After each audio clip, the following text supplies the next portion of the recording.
The first T sound in potato is a strong T in the middle of a word. Does the same happen with the P sound in typography? Okay, remember, being honest, I could have done maybe a little bit better of a job when I made those initial lessons.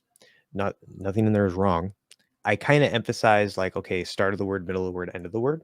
That's important because the stress, the strong T, the strong P, the strong K, they're going to usually more often than not be found at the start of a word.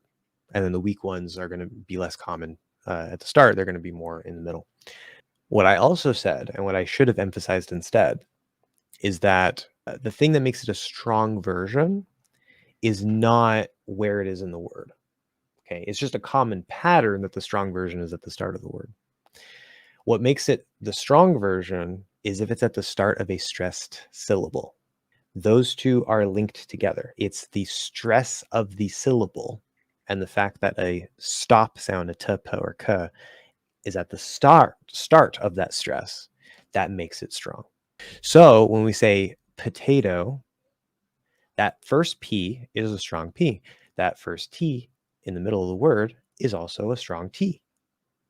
Potato, potato, potato, potato. Of course, the second one, being a weak T in between two vowels, is going to turn into a flap D.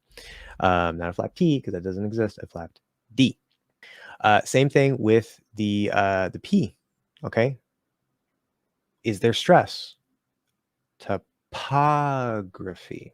Topography. Yes. So look for the stress.